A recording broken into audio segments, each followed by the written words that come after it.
জগন্নাথ তো কৃষ্ণই, ভগবান কৃষ্ণই। কৃষ্ণ কিভাবে জগন্নাথ হলেন এই ব্যাপারটা একটু আমরা অনেকে ওতে জানতে নাও পারি। কৃষ্ণ তো কৃষ্ণের মন্দির এটা। দ্বারকা ধ্বংস হয়ে যাওয়ার পর কৃষ্ণকে এক বেদ তীর মারে এবং পায়ের মধ্যে সে ক্লান্ত হয়ে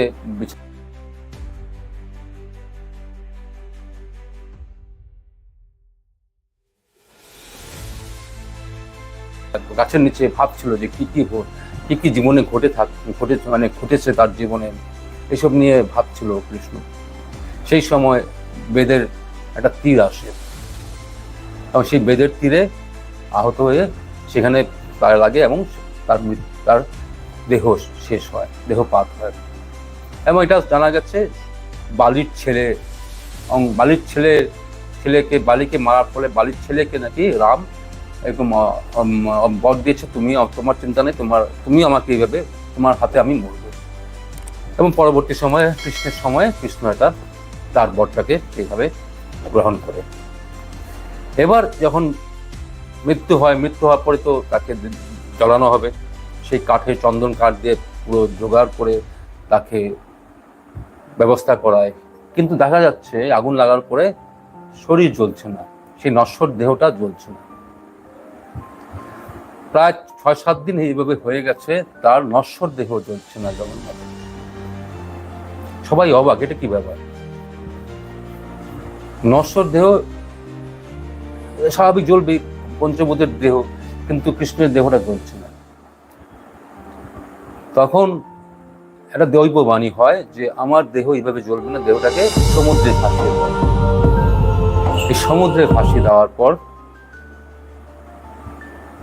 এই দেহটাই পরে কাষ্ঠে পরিণত হয় এবং ওই পরে স্বপ্নতে সেই জগন্নাথের নীলমাধব বলে জায়গাতে, সেখানে পুরীর কাছে সেটা এই কাষ্ঠটা এসে আসতে থাকে এবং সেখানে তার একজন রাজাকে স্বপ্নাদেশ করে স্বপ্নতে দর্শন দেয় যে আমি সেই দারু ব্রহ্ম, আমি সেই বিষ্ণু, তুমি আমাকে প্রতিষ্ঠা করো। এবং পরবর্তী সময়ে মন্দির প্রতিষ্ঠা হয় এবং সেই বিশ্বকর্মাকে দায়িত্ব দেওয়া হয়। বিশ্বকর্মাকে কন্ডিশন রাখে আমার যেন যতদিন আমি করব সেটা যেন কেউ যেন না দেখে। তো রাজা রানীদের মেয়েদের মনে একটু তোলা হয়ে যায়, কি হচ্ছে, কি এত কি দরজা বন্ধ করে কি আবার কিভাবে দরজা বন্ধ করে আবার কি মূর্তি তৈরি করছে, দেখিত করে সে রানী দরজা খুলে দেখে অবাক, রাজার মূর্তি অর্ধেক চারে, এটা কি সব যেন মানে হাফ, অর্ধেক অসম্পূর্ণ। আর তখন সেই যে মূর্তিকার অন্তর্ধান হয়ে যায়, মূর্তিকারকে খুঁজে পাওয়া যায় না, মন্দিরের ভিতরে চারিদিকে বন্ধ।